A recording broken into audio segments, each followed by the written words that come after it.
উপদেষ্টা মাহফুজ আলম অভিযোগ করেছেন, গুম, আয়নাঘর, নিপীড়ন শেখ মুজিবের আমল থেকেই শুরু হয়েছিল।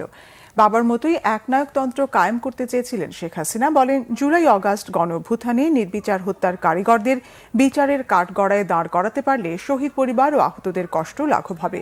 এদিকে প্রধান উপদেষ্টার প্রেস সেক্রেটারি শফিকুল আলম বলেছেন, শেখ হাসিনার ভয়ঙ্কর একনায়কতন্ত্র মোকাবেলা করতে তরুণরা সফল হয়েছে। গ্যালবান শফির রিপোর্ট।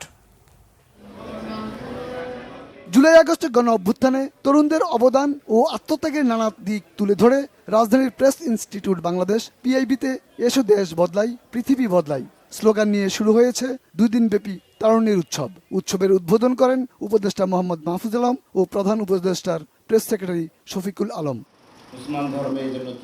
অনুষ্ঠানে শহীদ শাকিলের মা বিবি আয়েশা ছেলের আত্মত্যাগের কথা তুলে ধরতে গিয়ে আবেগ আপ্লুত হয়ে পড়েন।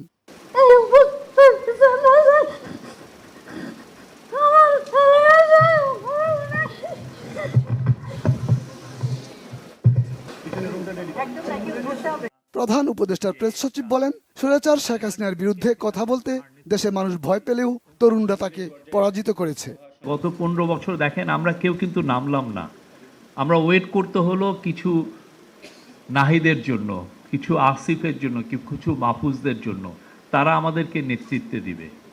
আমাদের যে অসিফাইড যে বুড়ো যে লিডারশিপ, সেটা পারে নাই এই হাসিনার মতো একটা ভয়ঙ্কর একটা ডিক্টেটরশিপকে কনফ্রন্ট করতে। ওরা কিছু করতে পারেনি এবং এমনইভাবে তারা চলে গেছে যে এখন দেখেন তার পুরো political career is over. Mahfuz Alam বলেন, পিতার কাছ থেকে শিক্ষা নিয়ে শেখ হাসিনা ফেসিবাদ প্রতিষ্ঠা করে ক্ষমতাকে চিরস্থায়ী করার চেষ্টা করেছে। শেখ হাসিনা শুধু প্রশাসনকে নয়, গোটা দেশকে নষ্ট করেছে বলে অভিযোগ তার। জাতীয় রক্ষী বাহিনী নামে একটি বাহিনী তৈরি করা হয়েছিল বাংলাদেশ সেনাবাহিনীর বিকল্প হিসাবে।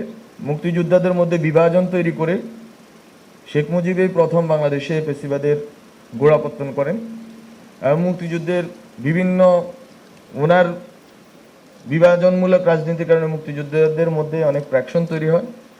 এবং আমি যেটা বলি বা আমরা যেটা বলি যে বাংলাদেশের প্রথম 1 দশকের ইতিহাস হচ্ছে মুক্তিযোদ্ধাদের দ্বারা মুক্তিযোদ্ধাদের হত্যার ইতিহাস।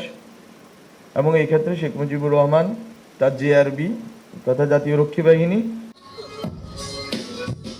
পরে জুলাই আগস্ট হত্যাকাণ্ডের উপর নির্মিত তথ্যচিত্র প্রদর্শন করা হয়। আমি এমন একটা জায়গায় দাঁড়ায় আছি, আমি দেখতেছি যে গুলি তাক করলো বন্দুক দিয়ে।